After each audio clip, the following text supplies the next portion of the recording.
નમસ્તે વિદ્યાર્થી મિત્રો, આજે આપણે ધોરણ 7 વિજ્ઞાન વિષયમાં પાઠ 11 જેનું નામ છે પ્રાણીઓ અને વનસ્પતિઓમાં વહન. આપણે આ અગાઉ હૃદયની ગતિ, તેના ધબકારા વિશે અભ્યાસ કર્યો. આજે આપણે 11.2 પ્રાણીઓમાં ઉત્સર્જન એના વિશે અભ્યાસ કરીશું. યાદ કરો, ઉચ્છ્વાસ દરમિયાન ફેફસા કેવી રીતે કાર્બન ડાયોક્સાઇડ ઉત્સર્ગ દ્રવ્ય તરીકે નિકાલ પામે છે. એ પણ યાદ કરો કે અપાચિત ખોરાક કેવી રીતે નિકાલ પામે છે. ચાલો આપણે બીજા ઉત્સર્ગ દ્રવ્યો શરીરમાંથી કેવી રીતે નિકાલ પામે છે તે જોઈએ. તમને આશ્ચર્ય થશે કે આ બિનજરૂરી દ્રવ્યો ક્યાંથી આવે છે. જ્યારે આપણા કોષો કાર્ય કરે છે ત્યારે કેટલાક નકામા પદાર્થો મુક્ત કરે છે જે આપણા શરીર માટે ઝેરી હોય છે અને તેથી તેને શરીરમાંથી નિકાલ થવું ખૂબ જ જરૂરી છે. કોષો દ્વારા જે નકામા પદાર્થો ઉત્પન્ન થાય છે તેનો શરીરમાંથી નિકાલ થવાની પ્રક્રિયાને ઉત્સર્જન કહે છે. ઉત્સર્જન પ્રક્રિયા સાથે સંકળાયેલા વિવિધ ભાગો મળીને ઉત્સર્જન તંત્રની રચના કરે છે. હવે મનુષ્યમાં ઉત્સર્જન તંત્ર કેવું છે? રુધિરમાં રહેલા નકામા પદાર્થોનો શરીરમાંથી નિકાલ થવો જોઈએ. એ કેવી રીતે શક્ય બને છે? અહીં રુધિરના ગાળણની પ્રક્રિયા જરૂરી છે. મૂત્રપિંડની રુધિર કેશિકાઓ દ્વારા આ કાર્ય થાય છે. જ્યારે રુધિર એ બે મૂત્રપિંડ સુધી પહોંચે છે ત્યારે તેમાં ઉપયોગી અને નુકસાનકારક બંને પ્રકારના પદાર્થો જોવા મળે છે. ઉપયોગી પદાર્થનું રુધિરમાં ફરીથી શોષણ થાય છે અને પાણીમાં દ્રવ્ય નકામો કચરો મૂત્ર સ્વરૂપે નિકાલ પામે છે. મૂત્રપિંડમાંથી મૂત્રનળી જેવી મૂત્રવાહિની દ્વારા મૂત્રાશયમાં જાય છે અને મૂત્રાશયમાં સંગ્રહાય છે અને મૂત્રમાર્ગમાંથી મૂત્ર છિદ્ર દ્વારા બહાર નીકળે છે. મૂત્રપિંડ, મૂત્રવાહિની, મૂત્રાશય અને મૂત્રમાર્ગ એ ઉત્સર્જન તંત્રની રચના કરે છે. એક પુખ્ત વ્યક્તિમાં આશરે 1 થી 1.8 લીટર જેટલું મૂત્ર એ 24 કલાકમાં નીકળે છે. મૂત્રમાં 95% પાણી, 2.5% યુરિયા અને 2.5% બીજા નકામા પદાર્થો આવેલા છે. અહીં તમને આખું મનુષ્યમાં મૂત્ર છે એ કેવી રીતે ઉત્સર્ગ દ્રવ્ય દ્વારા મૂત્ર છે એ મૂત્ર છિદ્ર દ્વારા બહાર નીકળે છે એની આકૃતિ આપેલી છે. મૂત્રપિંડ, ત્યાર પછીની મૂત્રવાહિની, આ મૂત્રાશય છે એમાં મૂત્ર એકઠું થાય છે અને ત્યાર પછી મૂત્રમાર્ગ દ્વારા મૂત્ર છિદ્રમાંથી મૂત્ર છે એ બહાર નીકળે છે. આપણે બધાએ અનુભવ કર્યું છે કે ઉનાળામાં ગરમ દિવસોમાં આપણને પરસેવો થાય છે. પરસેવામાં પાણી અને ક્ષાર હોય છે. બુઝોએ જોયું છે કે ઉનાળામાં આપણા કપડા પર સફેદ ધબ્બા જોવા મળે છે. મોટે ભાગે ધબ્બા બગલના ભાગમાં જોવા મળે છે. આ નિશાન એ પરસેવાના રહેલા ક્ષારના છે. શું પરસેવો બીજે કોઈ કારણસર થાય છે? આપણે જાણીએ છીએ કે માટલામાં રહેલું પાણી ઠંડુ હોય છે. માટલામાં રહેલ કાણામાંથી પાણીનું બાષ્પોત્સર્જન થવાને કારણે તે ઠંડક જોવા મળે છે. પ્રાણીઓમાં નકામા રસાયણો શરીરમાંથી નીકળવાની પ્રક્રિયા પાણીની માત્રા પર અવલંબે છે. જળચર પ્રાણીઓ જેવા કે માછલાઓ કોષોનો કચરો એમોનિયા સ્વરૂપે ઉત્સર્જે છે જે સીધો જ પાણીમાં ઓગળી જાય છે.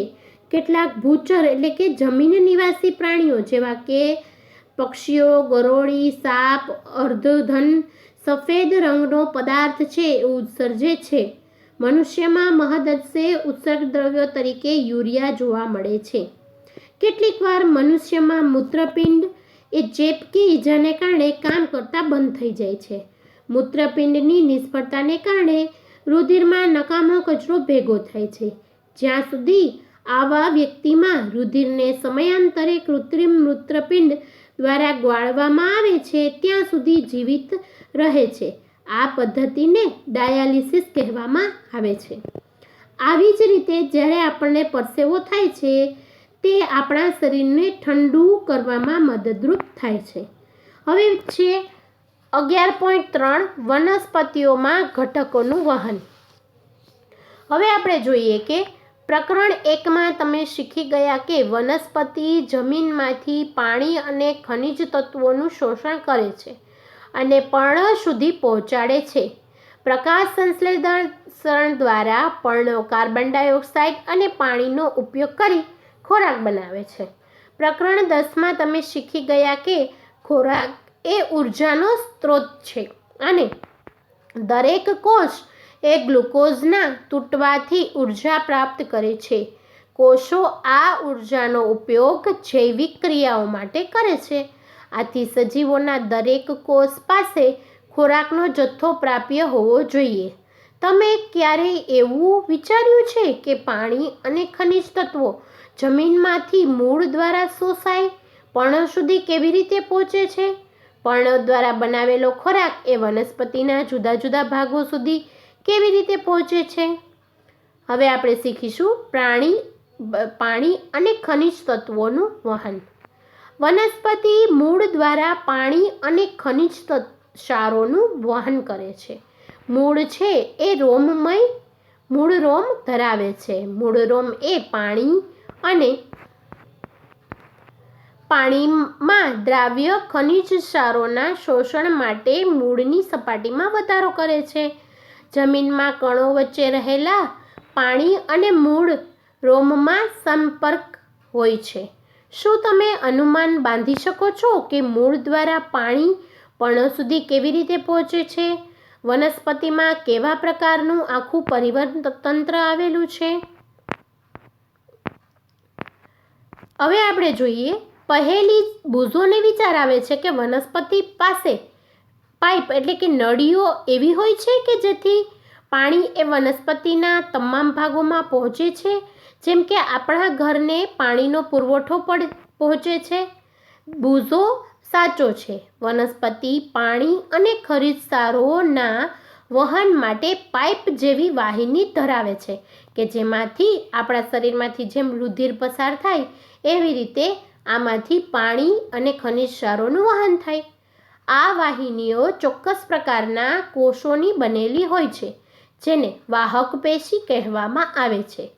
સજીવોમાં કોષોના સમૂહ ચોક્કસ પ્રકારના કાર્ય કરવા માટે એકઠા થાય છે જેને પેશી કહેવામાં આવે છે. પાણી અને ખનિજ ક્ષારના વહન માટે વાહક પેશીને જલવાહક પેશી કહેવામાં આવે છે. જલવાહક પેશી એ સળંગ નળીઓનું જાળું એટલે કે નેટવર્ક બનાવે છે જે મૂળથી પ્રકાંડ અને ડાળીઓને સાંકળે છે. આથી પાણીનું વહન એ સમગ્ર વનસ્પતિના ભાગોમાં જોવા મળે છે.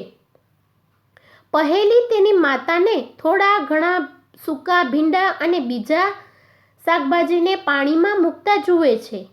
તેણીને જાણવું છે કે પાણી તેમાં કેવી રીતે પ્રવેશે છે. તમે જાણો છો કે પર્ણ છે એ ખોરાક બનાવે છે. આપણે બધાને ખબર છે કે પર્ણ છે એ ખોરાક બનાવવા માટેનું શું છે? કારખાનું છે. ખોરાકનું વહન વનસ્પતિના બધા ભાગોમાં થવું જોઈએ. આ પ્રક્રિયા વાહક પેશી અન્નવાહક પેશી દ્વારા થાય છે. આમ જલવાહક પેશી અને અન્નવાહક પેશી દ્વારા વનસ્પતિમાં ઘટકોનું વહન થાય છે. નમસ્તે વિદ્યાર્થીની મિત્રો.